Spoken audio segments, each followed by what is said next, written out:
Hello welcome to my channel. ఈరోజు మనం ఒక ఇంట్రెస్టింగ్ టాపిక్ గురించి మాట్లాడుకోబోతున్నాం. అదే ఇంపోర్ట్ ఎక్స్పోర్ట్ బిజినెస్.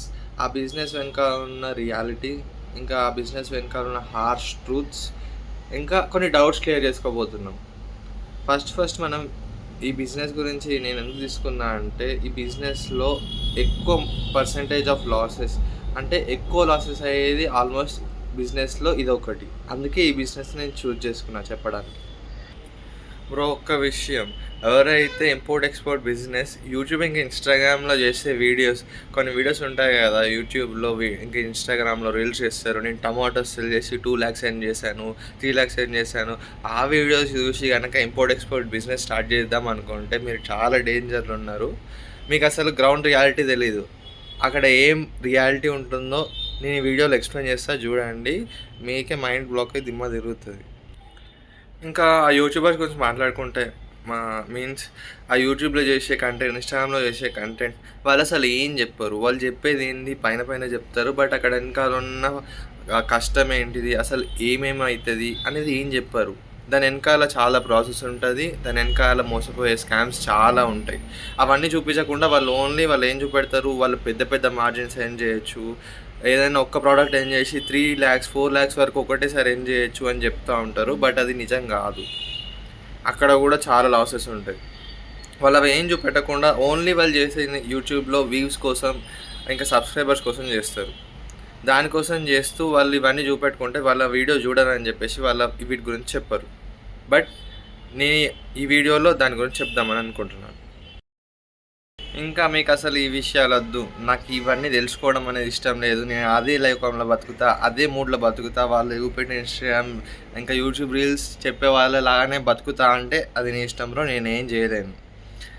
ఒకవేళ నీకు ఆ రియాలిటీ తెలవాలి, దాని వెనకాల ఉన్న ప్రాసెస్ తెలవాలి, వాళ్ళ వెనకాల ఉన్న కష్టం తెలవాలి అంటే ఈ వీడియోని ఎండ్ దాకా చూడు, నీకు చెప్తా. దాని వెనకాల ఉన్న ప్రాసెస్ ఏంటో చెప్తా, వాళ్ళకు ప్రాబ్లమ్స్ ఏమొస్తాయి అన్నీ చెప్తా. ఇంకా మీరు ఈ వీడియోలో ఉన్నారంటే మీరు వాళ్ళకంటే ఒక స్టెప్ ముందున్నారు, మీరు ఒక స్టెప్ ముందే ఉన్నారు, సక్సీడ్ అయిపోయారు అన్నట్టే. 1 step సక్సీడ్ అయిపోయారు పోయిన వాళ్ళకంటే. కంగ్రాచులేషన్స్. ఫస్ట్గా నేను ఈ వీడియోలో ఏం చెప్తా అంటే, ఒక ఎక్స్పోర్టర్ మీన్స్ ఒక పర్సన్ మన ఇండియా నుంచి ఎగ్జాంపుల్ తీసుకోండి. తను దేనైనా ఒకటి ఎక్స్పోర్ట్ చేద్దాం అనుకుంటున్నాడు అనదర్ కంట్రీకి. దాని వెనకాల ఉన్న ప్రాసెస్ ఏముంటుంది అనేది ఫస్ట్ చెప్తా, స్టెప్ బై స్టెప్ ప్రాసెస్ చెప్తా ఫస్ట్. దాని తర్వాత మనం డిస్కస్ చేద్దాం. ఎగ్జాంపుల్ చెప్తా వినండి. ఒక ఎక్స్పోర్టర్ ఉన్నాడు. ఆ ఎక్స్పోర్టరు లెదర్ షూస్, లెదర్ బ్యాగ్స్ అమ్ముదామని అనుకుంటాడు. తను చేసే ప్రాసెస్ ఏంటిదో స్టెప్ బై స్టెప్ చెప్తా వినండి. ఫస్ట్ స్టెప్ వచ్చేసరికి స్టెప్ 1లో designing what shoes bags you want to sell. దానికి ఒక డిజైన్ తీసుకోవాలి. ఇప్పుడు నేను గీస్తే చూడండి.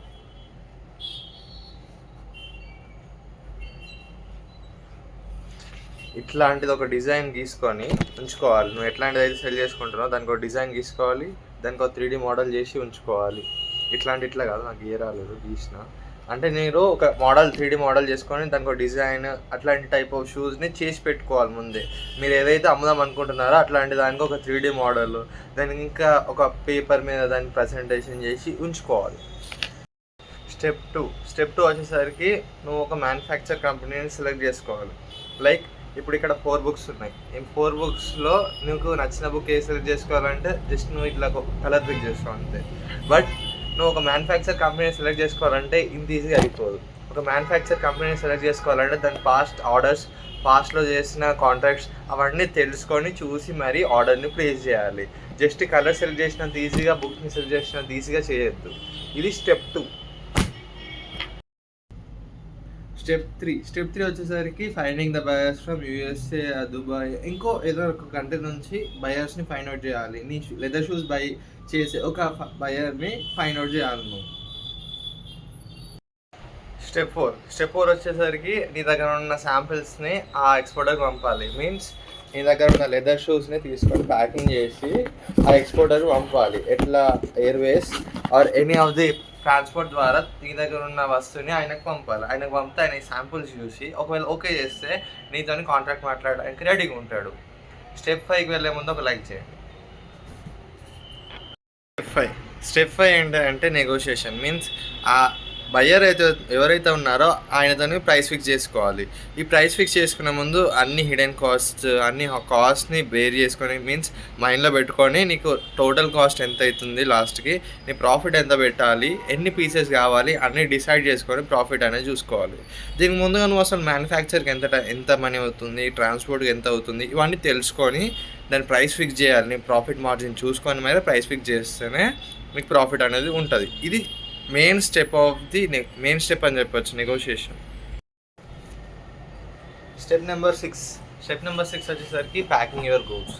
మీన్స్ ప్యాక్ చేసి ఈ ప్యాక్ చేసిన గూడ్స్ని నీ పోర్ట్కి ఎక్స్పోర్ట్ చేయాలి. ఫస్ట్ పోర్ట్కి ఎక్స్పోర్ట్ చేసి దాని తర్వాత నెక్స్ట్ స్టెప్ ఏంటిదో చెప్పే ముందు సబ్స్క్రైబ్. స్టెప్ నెంబర్ 7 వచ్చేసరికి డాక్యుమెంటేషన్. నువ్వు వచ్చిన దాన్ని నీకు పేపర్ పైన డాక్యుమెంట్స్లో నీ ఫైల్స్ ఫిలప్ చేయాల్సి ఉంటుంది. అన్ని ఫైల్స్ ఫిలప్ చేయడం, అన్ని కరెక్ట్గా మ్యాచ్ చేయడం, చాలా ఫామ్స్ ఉంటాయి. నేను ముందు చెప్తా. అన్ని ఫామ్స్ ఫిలప్ చేసి కరెక్ట్గా ఉంచుకోవడం అనేది స్టెప్ 7లో ప్రాసెస్. ఎప్పుడైతే స్టెప్ 7 కంప్లీట్ అయిపోయాక స్టెప్ 8లో నీ ప్రోడక్ట్ అనేది ఆ బయర్కి రీచ్ అవుతుంది. ఆ రీచ్ అయిన ప్రోడక్ట్ అనేది దానికి మనీ అనేది తను పే చేస్తాడు.